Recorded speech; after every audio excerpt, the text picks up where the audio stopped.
이 국장님, 네네. 야당도 좀 복잡하게 돌아가는 것 같습니다. 복잡합니다. 이낙연 전 대표가 네. 어제 SBS 인터뷰죠. 거기서 공식적으로 뭐 신당 창당을 선언을 하지는 않았습니다만 신당 창당을 하겠느냐에 대해서 분명하게 네라고 대답을 했고 네. 새해 초에 새 희망과 함께 말씀을 드리겠다. 네. 그 이제 창당과 관련한 자기 구상을 얘기하겠다 그런 거 아닙니까? 네네, 그렇습니다. 굉장히 많이 진전이 됐죠. 예. 그러니까 이낙연 전 총리가, 전 대표가 사실 굉장히 많이 바뀌었어요. 보니까. 그리고 매일매일 자기를 계속 그 메신저로서의 역할, 그러니까 이 이슈를 계속 신당 이슈를 매일 끌고 가잖아요. 예. 매일 끌고 가고 조금씩 진전시킵니다. 조금씩. 이거는 바로 언론에서 거의 신당 창당 이런 식으로 지금 제목이 뽑혔어요. 이 멘트로. 그거는 그렇죠. 예. 그래서 그다음부터 분위기는 사실 굉장히 구체적으로 지금 바뀌고 있고요. 거기다가 같이 할 그런 세력이랄까 이런 것에 대해서도 현역 의원은 본인들의 거취 문제니까 다른 사람이 얘기할 수는 없다 이러면서 금태섭 그리고 정의당의 류호정 의원이 추진하고 있는 새로운 선택 예. 거기에 오고 양향자 의원의 한국의 희망 이런 분들은 같이 할 수도 있다. 네. 다만 이준석 신당과는 아직 거기까지는 이렇게 얘기를 했어요. 예. 그러나 원내에서는 이낙연계라고 있지 않습니까? 그렇죠. 예. 거기에서 직접적으로 이낙연과 같이 신당에 참여하겠다는 의원은 지금 없는 거죠. 그렇죠. 이현우 의원이 사실 그 원칙과 상식인가요? 거기서도 가장 목소리가 높은데 이현우 의원도 저 이낙연 전 대표님께서 왜 이렇게 좀 급하신지 모르겠다. 너무 급하게 추시하는 것 같다. 이렇게 거리를 좀 뒀어요. 보니까 이현우 의원도 그렇고 윤영찬 의원이 어떻게 할 건가? 왜냐하면 동아일보 선후배고 서른 윤영찬 서른 의원 그런 분들이 이제 대표적인 친낙계고 이병헌 의원 이 광주인데 이 사람이 이제 친낙계인데 이분은 신당에 반대한다 이렇게 입장을 선을 확실히 그었고요. 그러면은 현역 중에서는 지금 따라갈 분이 있을까요? 아니 근데 솔직히 말씀드리면 나서겠다라고 하는 사람은 없어요. 그러니까 아직 확약한 사람은 없어요. 역시 신당의 힘을 받으려면 네. 현역 의원들이 얼마나 많이 참여하느냐 문제인데 그렇습니다. 결국은 이낙연 전 대표는 공천 전국에 들어가면은 이삭죽기 167명 중에 20%만 낙천이 되더라도 네. 한 30명 되지 않습니까? 원내 그렇죠. 교섭단지 금방 올 수 있어요. 그렇습니다. 그걸 노리고 있는 건지. 그렇죠. 한 30% 정도는 최소한 늘 갈려왔지 않습니까? 그럼 30% 특히 중에 친낙계라든가 친문 쪽에 그렇죠. 또 중진들 586도 많이 갈아치우지 않겠습니까? 그렇죠. 여당 쪽에서 낙천한 사람은 사실상 여당에는 갈 자리가 많잖아요. 왜? 그래서 사실 흡수가 되지만 야당은 낙천한 직후 바로 백수가 되잖아요. 그러니까 훨씬 더 제3당이라든지 가입 확률이 높다고 하더라도 한 가지 제가 이제 바라보는 관점은 이겁니다.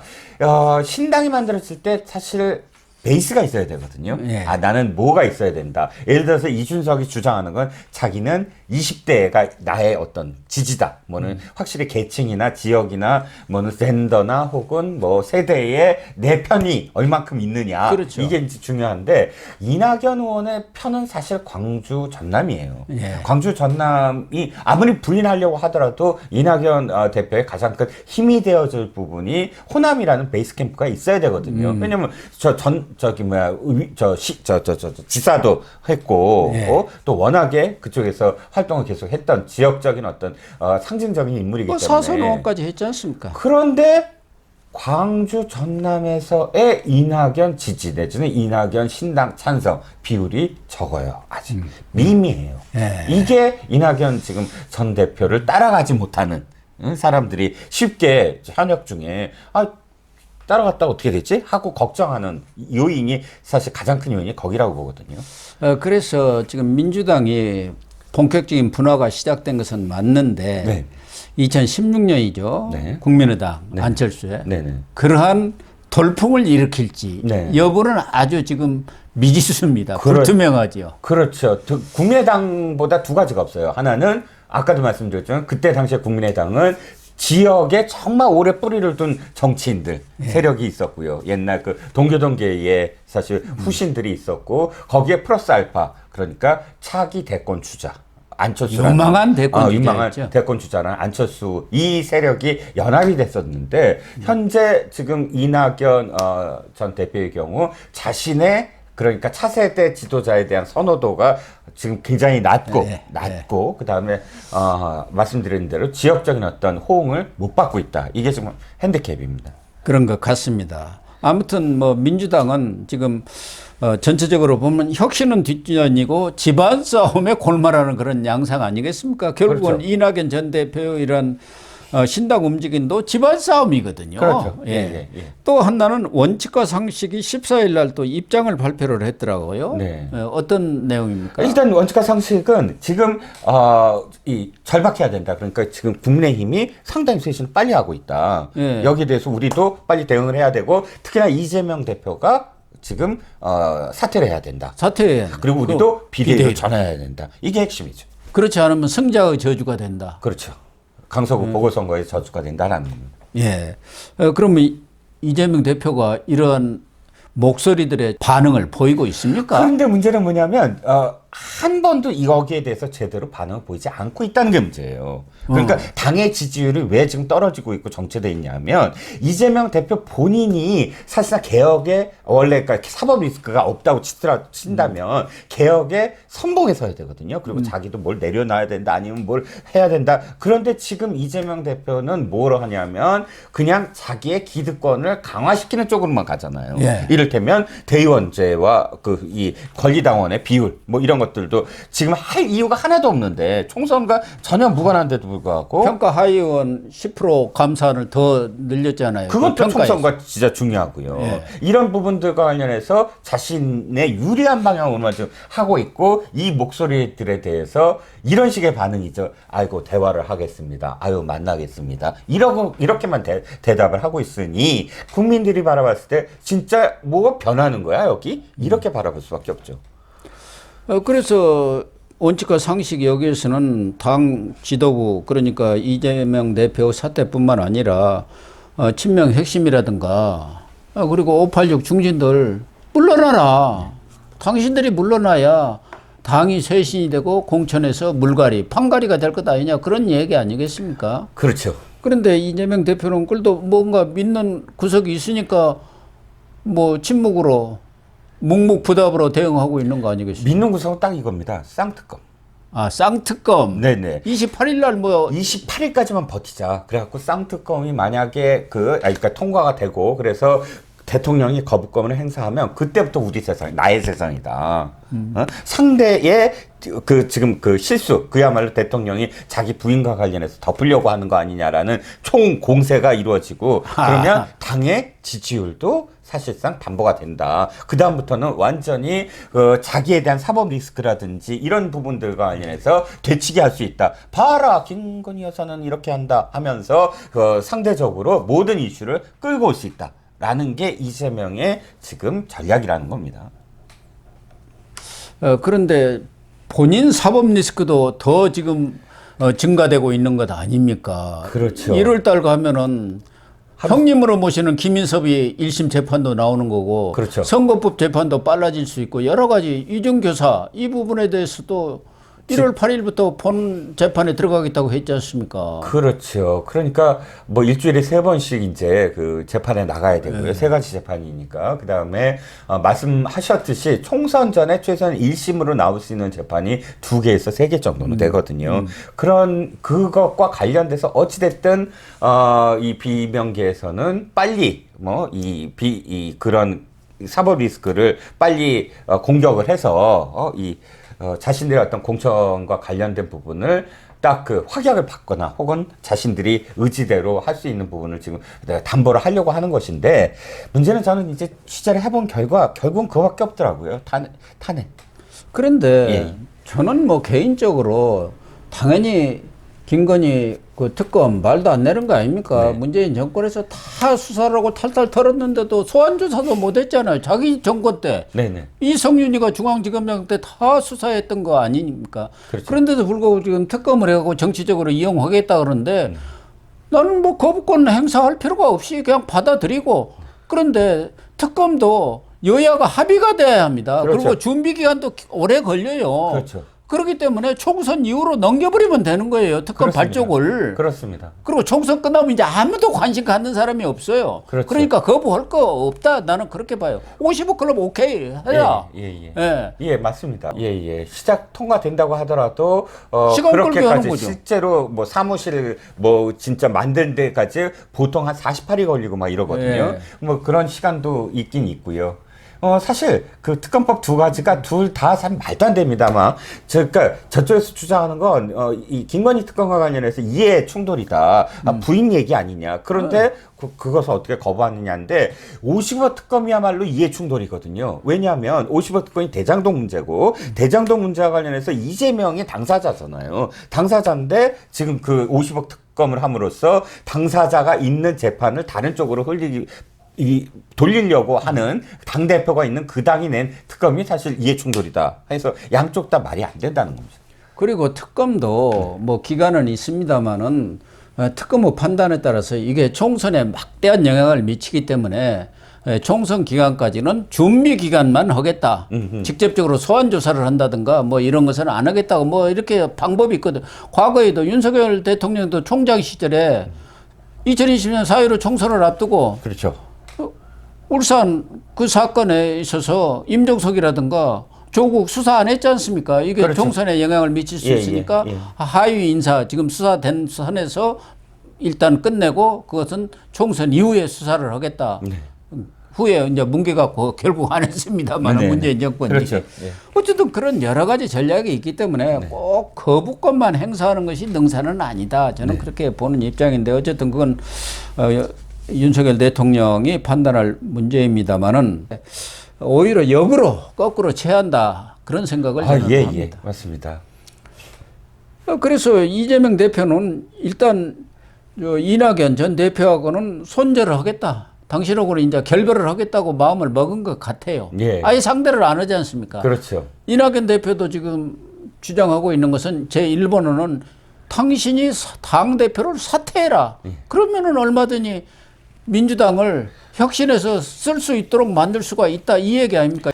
그런 얘기 하면 서로 얘기하지 맙시다. 그 얘기 아님 대신에 지금 김부겸, 정세균이 저쪽으로 붙는 것은 잡겠다 이 얘기 아니에요. 바지가랑이 잡겠다는 거고요. 예. 이재명 대표와 관련해서 그 이재명 측근들한테 기자가 물어봤어요. 뭐라고 물어봤냐면 아이고 왜 그 이낙연 대표하고 안 만나냐. 실제로 만나서 어쨌든 반반 지으면 되는 거 아니야. 그랬더니 이재명 측근들이 하는 말이 아니 이낙연 대표가 와갖고 물러나세요라고 요구를 하면 거기다 대고 뭐라 그래요. 답할 게 없잖아요. 그러면서 그것 때문에 안 만난다 이렇게 기사가 나왔어요. 뭐 중앙 일간지에서 제가 그거 보고 깔깔깔깔 웃은 게 뭐냐면 단판이라는 게 사실 그렇잖아요. 대차게 그렇게 나오면 거기에 대해서 대응을 해야 되는데 그 말 듣는 게 무서워서 못 만난다. 그러니까 대책이 없는 거죠. 박지원 전 국정원장도 이재명한테 지금 이렇게 분당이 돼버리면은 당이 쪼개지면은 총선 필패다. 이낙연 전 대표를 찾아가서 만나라. 그리고 이 얘기를 들어봐라. 그리고 들어줄 거 있으면 들어라. 그 얘기는 서로 공존의 길을 찾아봐라. 그 얘기 아니겠습니까? 그렇죠. 그런데 이재명 아시다시피 경험이 없잖아요. 지사하고 시장만 하고 그 다음에 바로 당 대표가 됐습니다. 사실 그 당 대표가 되려면 정말 듣기 싫은 얘기도 하고 가서 단판도 지어야 되고 물밑에 정말 많은 어떤 그런 또 이 대화도 해야 되고 이런 모든 것에 대해서 제가 듣기에는 이재명 대표가 정말 싫어한대요. 그런 작업을. 왜냐? 아니 내가 왜 수고를 해야 돼? 내가 왜 만나야 돼? 뭐 내가 싫은 소리 하는 사람을 왜 만나? 무슨 얘기를 할 거야? 이렇게 반응을 한다는 거예요. 어쨌든 원칙과 상식 그룹에서도 통합 비대위를 만들려고 이렇게 주문을 하고 있습니다만은 아직까지 이재명은 요지부동인 것 같고 13일에는 또 부산까지 쫓아가서 최고위를 했는데 아마 엑스포 유치 실패 이 부분 가지고 부산 민심, 경남 민심을 좀 공략해 보겠다고 그런 것 같은데 오히려 안 가르지만 못한 결과를 빚었다 뭐 그런 얘기도 나오더라고요. 네, 거기 가서 이제 최고위를 열었습니다. 최고위를 열었는데 이제 얘기는 그겁니다. 아유, 엑스포 유치 저 실패해서 상심 많으셨죠. 대통령이 잘못한 거 정말 뭐 다 느끼셨을 겁니다. 하면서 하는 말이 가덕도 신공항 등 엑스포와 관련된 어떤 부분들을 아마 이 정부에서 축소하려고 할 텐데 우리는 다 들어줄 겁니다. 다 할 겁니다. 이렇게 뭐 목소리를 높였어요. 그런데 문제는 지금 당장 엑스포는 나중 얘기고 뭐 된다고 하더라도 2030년까지잖아요. 가덕도 신공항 그렇다고 뭐 그거 축소한다고 얘기 안 했으니까요. 가장 중요한 건 산업은행입니다. 부산 이전. 예. 산업은행 부산 이전과 관련돼서 기자들과 그다음에 사실 그 전에 박형준 부산시장이 미리 온다고 하니까 미리 그 기자들한테 제발 나 좀 만나다오. 사실 야당 대표 갔을 때 시장 만나요. 아무리 저쪽이라도. 네. 근데 홍준표는 잘 만나고 그랬잖아요. 안 만났어요 이번에. 근데 그러면서 제발 산업은행 얘기 좀 해달라 이번에 최고위 열어도 산업은행 이전 어떻게 할 거냐에 대한 얘기를 해달라 그러는데 기자들한테도 전혀 묵묵부답. 왜 이재명 자기한테 불리한 건 절대 얘기 안 하잖아요. 묵묵부답으로 갔고 정청래도 되게 웃겨요. 정청래도 최고위 나와갖고 부산 파이팅 기운 내세요 하더니 그냥 이석하고 지금 자리로 도망가 버리고요. 산업은행 문제가 왜 문제냐면 이게 그냥 다른 어떤 기관들처럼 그냥 내려보내면 끝나는 게 아니고 중요한 건 법을 고쳐야 돼요. 산업은행법에 본사 위치를 서울로 한다 이렇게 돼 있거든요. 그러니까 민주당이 협조를 해야만 이 법을 고치고 그렇죠. 그래서 산업은행을 내려보낼 수가 있는데 지금 이 민주당은 그걸 안 들어주는 거예요, 계속. 그러니까 왜 안 들어주냐 이거요. 그러니까 안 들어주는 이유는 몇 가지가 있죠. 중요한 것 중에 하나가 서울 수도권에서 반대한다는 거예요. 서울에서 산업은행 하면. 그리고 두 번째는 노조. 노조가 완전히 지금 옥쇄를 하고 있거든요. 머리띠 두르고 난리가 났어요. 산업은행 노조가. 그래서 이제 노조의 편도 들어줄 겸 또 이 서울 쪽에서 특히나 이제 서울시 의회의 민주당 의원들 있잖아요. 의원들이 결사반대 그럼 머리띠 두르고 산업은행 반대를 하고 있거든요. 그러니까 이런 부분들 또 가장 결정적으로 뭔지 아십니까? 이게 윤석열 대통령의 부산 쪽 제일 1일 공약이에요. 1호 공약. 그러니까 가장 큰 공약이에요. 이걸 들어줬다가는 이게 윤석열만 좋지 우리가 좋을 거 뭐가 있어. 이런 식의 생각이죠. 또 하나는 네. 거기 가서 최고위를 열었으면 거기에 걸맞는 얘기를 하지 북풍 음모설을 또 제기를 하고 있더라고요. 전에도 한번 했던 것 같은데. 그렇습니다. 이재명 지금 당대표를 포함해서 민주당이 계속 그걸 주장을 하고 있어요. 그런데 정말 좀 뭐랄까요.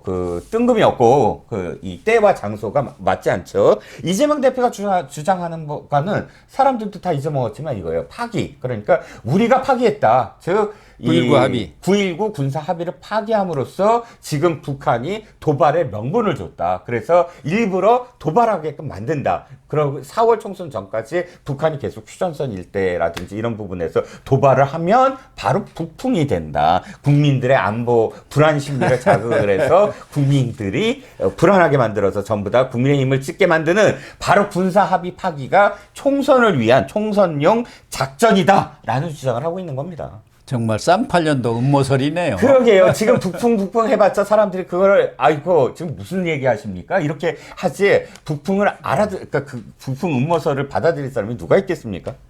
아무튼 민주당은 이재명 대표가 현재로서는 현 체제를 그대로 강박하게 유지하면서 이른바 쇄신이랄까 혁신의 그런 움직임들이 국민의힘에 비해서는 한참 뒤처지고 있는 것 아니냐는 그런 인식들이 나름대로는 위기의식들이 점점 고조되고 있는 그런 분위기인 것만은 틀림없는 것 같습니다. 그렇습니다. 선거는요. 혁신은 무조건 해야 돼요. 당이 혁신 안 하는 당이 없어요. 혁신한 당이 이겼으니까. 그런데 문제는 뭐냐면 먼저 한 당이 이겨요. 먼저 막 혁신하고 공천하고 해서 이슈를 끌고 하는데 뒤에 당이 아무리 뭘 해봤자 이슈를 먼저 선점해갖고 하는 당이 좋은 거, 그러니까 승리할 수밖에 없어요. 그러니까 지금은 민주당이 너무 늦었다. 대응을 해도 이런 상황입니다. 예, 그런 것 같습니다. 아무튼 민주당도 상황이 복잡하게 복잡하죠. 돌아갈 것 같습니다. 네.